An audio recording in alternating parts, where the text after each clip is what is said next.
네, 박현광 기자입니다.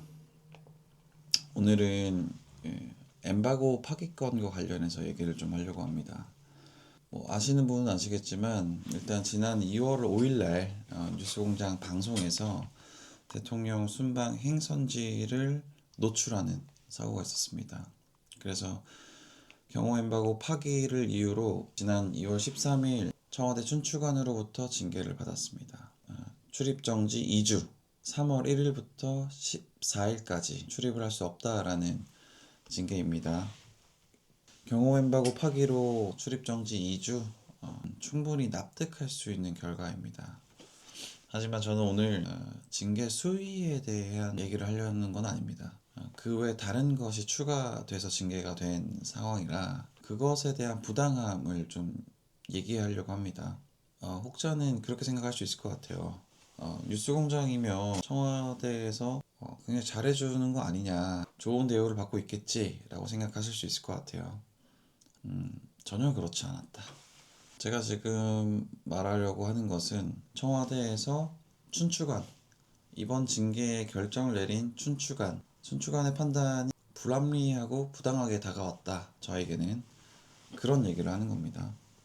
자, 이게 제가 받은 징계 공지입니다. 별도의 공문이 있는 것은 아니었고 이렇게 카카오톡과 문자로 고지를 받았습니다. 여기 보시면 춘추관 누구누구입니다. 엠바고 파기에 따른 징계 결정을 알려드립니다. 청와대 홍보소통수석실은, 그러니까 이 홍보소통수석실 아래에 춘추관이 있는 겁니다.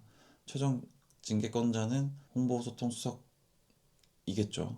출입 기자 규정을 어기고 수차례 경호 엠바고를 위반한 김어준의 겸손을 힘들다 뉴스공장에 대해 출입 정지를 결정하였습니다. 여기서 보시면 수차례 경호 엠바고를 어겼다라고 합니다. 저는 이게 뭔가 싶었죠.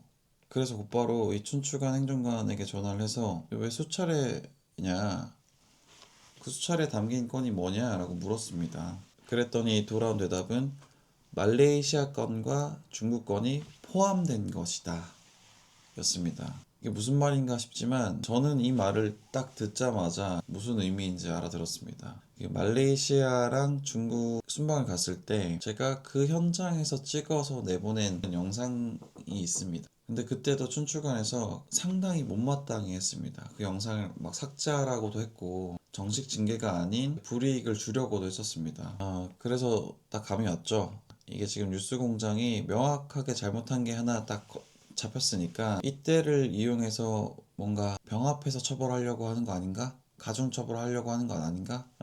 왜 제가 이렇게 생각을 하는지 말레이시아 건과 중국 건이 뭔지 일단 보여드리고 설명드리겠습니다. 우선 시간 순으로 보자면 대통령이 지난해 10월 26일 날 아세안 회의에 참석하기 위해서 1박 2일 일정으로 말레이시아를 방문했습니다. 말레이시아에 도착한 날 대통령은 동포 만찬 간담회를 진행했습니다. 제가 그때 만찬 간담회를 끝내고 나오는 대통령 내외를 촬영한 게 있어요. 좀 보실까요? 자, 이겁니다. 이렇게 동포 만찬 간담회 끝내고 대통령께서 나옵니다. 그래서 제가 뉴스공장입니다. 한마디만 해주세요 라고 하니까 대통령이 손인사하고 이제 정부인께서 목례를 하고 지나갑니다. 밝은 표정으로. 자, 어떻게 보이십니까? 이게 경호 엠바고 위반이라고 춘추관은 판단한 겁니다. 근데 저는 사실 이날 동포 만찬 간담회 이런 장면을 찍을 거라고 생각 못하고 그 간담회장 앞에 가면 현지 교민들이 기다리고 계세요, 보통. 뉴욕 때도 그랬고요. 이때도 교민들 인터뷰를 하려고 갔었어요. 제가 이 행사장 앞까지 몰래 들어간 것도 아니고 춘추관에서 기자들에게 행사장 장소를 알려줬어요. 이미 차량도 제공해줬습니다. 그리고 인솔자까지 붙여줬습니다. 그래서 제가 이날 인솔자가 동행한 상황에서 대통령이 간담회를 끝내고 나오길 기다리고 있었던 상황이고, 간담회가 끝나기 전에 경호처에서 나와서 제 신분도 확인하고, 그래서 경호원이 이 이상 들어가지 마세요 라고 가상의 라인까지 쳐줬습니다. 그래서 제가 그 라인을 지켜서 영상을 찍은 거거든요. 근데 경호처도 협조를 해줬는데 이게 왜 경호 엠바고 파기인지 저는 좀 납득이 잘 안 되거든요. 물론 그럴 수 있을 것 같습니다. 엠바고가 걸려있는 대통령의 일정에 대해서 엠바고가 해제되기 전에 영상을 내보냈거나 혹은 그거에 대해서 언급했거나 했다고 하면 엠바고 파기라고 볼 수 있을 것 같아요. 하지만 그렇지 않습니다. 자, 이것 좀 보시죠. 이게 그 KBS가 내보낸 영상입니다. 여기 보시면 이 대통령 동포 만찬 간담회라고 써져 있죠. 10월 26일 날 일요일 날, 그러니까 동포 만찬 간담회가 이뤄진 날 바로 곧바로 내보낸 겁니다. 근데 저는 그 다음 날인 10월 27일 아침에 제가 찍은 영상을 내보냈어요. 그러니까 이미 공개된 대통령의 일정에 대한 추가 영상을 내보낸 건데, 이게 어떻게 엠바고 파기라고 볼 수 있는 거죠? 이렇게 된다면 앞으로는 이런 영상 찍지 말라는 거예요. 근데 그럴 거면 대통령의 일정을 더욱 풍부하게 여러 각도로 담아내서 시민들에게 전달하려고 하는 이 유튜브를 기반으로 한 뉴미디어 매체를 왜 받은 겁니까? 왜 청와대 출입사로 받은 거예요? 저는 그게 잘 이해가 안 됩니다. 다음으로 넘어가서 중국권이 더 황당합니다. 이 대통령이 올해 1월 4일부터 7일까지 중국을 국빈 방문했었습니다. 제가 현지에서 종종 그 브이로그 영상을 찍어가지고 방송에 내보내거든요. 이때도 제가 브이로그 영상을 찍었습니다. 1월 4일날 중국에 도착하자마자 제가 묵는 숙소 영상을 찍었고, 그것을 다음날 아침 1월 5일 아침 뉴스공장 방송에 내보냈었습니다. 이거 한번 보시죠. 일단 숙소입니다. 이렇게 숙소를 내보냈습니다. 저 이렇게 좋은 데서 묵는다. 이 좋은 데서 묵는 이유가 있다.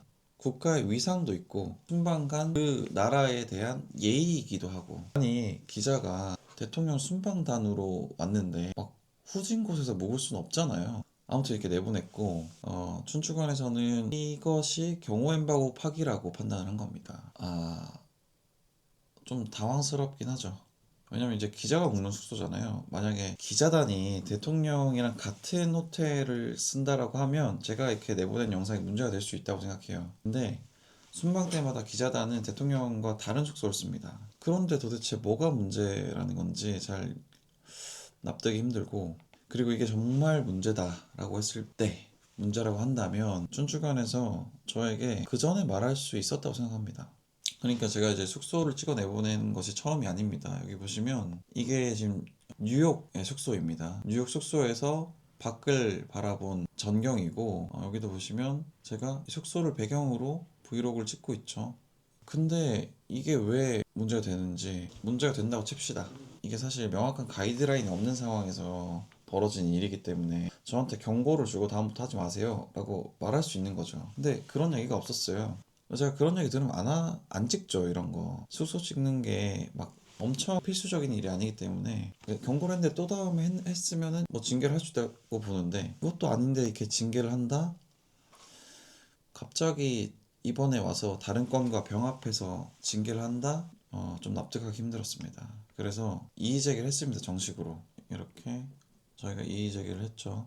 징계 수위 충분히 받아들일 수 있다. 근데 말레이시아 건과 중국 건이 같이 징계 논의가 되는 건지 사전에 고집하지 못했고, 그러니까 당연히 소명의 기회도 못 받았고, 그러니까 설명 좀 해달라. 말레이시아 순방과 중국 순방에서 있었던 어떤 행위가 엠바고 파기에 해당하는지 설명해달라고 요구했고, 그때는 왜 징계하지 않고 지금 와서 이렇게 소급해서 징계를 하는지에 대한 설명도 해달라고 요구했었습니다. 그리고 소명의 기회도 달라고 했고요.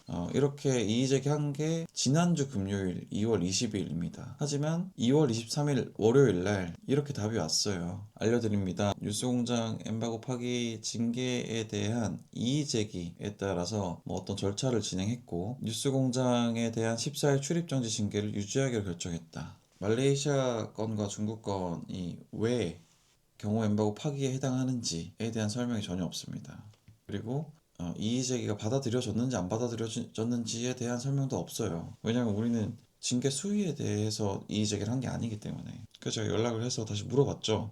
중국 건과 말레이시아 건 둘 다 경호 엠바고 파기라고 판단한 것이냐? 처음에는 뭐 아니다 하다가 최종적으로는 둘 다 경호 엠바고 파기라고 판단한 원심을 유지한다 라는 설명을 들었습니다. 제가 그래서 기록을 좀 남겨놔야겠다 생각해서 이 설명을 텍스트로 달라고 했는데 구두로만 설명을 해줬습니다. 제가 들은 바로는 그렇습니다. 이 말레이시아 건에 대해서는 이 풀단이 취재하는 영역을 침범했다라는 취지로 설명을 들었습니다.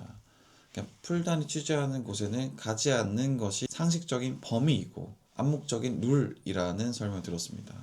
그러니까 제가 상식도 깨고 암묵적인 룰도 깼다라는 거죠. 저 할 말이 있는 게 이게 풀단이 있는 동포 만찬 간담회 장에 들어간 게 아니고 그 밖에서 기다렸고요. 제가 간 상황에서는 풀단이 이미 앞부분에 공개되는 상황을 찍고 빠져 있는 상황이었습니다. 근데 이게 풀단의 영역을 침범했다라고 하면 앞으로는 어떤 영상을 찍을 때도 굉장히 부담되는 상황이 오는 겁니다. 그리고 저희는 풀단에 껴주지도 않아요. 그래서 풀단 영상을 쓸 수도 없습니다. 풀단 아닌 매체는 결국 영상도 못 받고 그냥 뭐 다른 데 가지 말고 프레스센터에 앉아 있으라는 말밖에 안 되는 거거든요. 아니 근데 그럴 거면 제가 순방을 왜 갑니까? 그럴 거면 유튜브를 기반으로 한 뉴미디어 매체를 청와대에서 왜 받은 겁니까 도대체? 불합리하다고 생각합니다. 그리고 춘추관이 취재를 지원해 줘야 하는 곳인데 취재를 제한하고 있다고 생각하고요. 여러 가지 이해관계가 얽혀 있을 거라고 생각을 해요.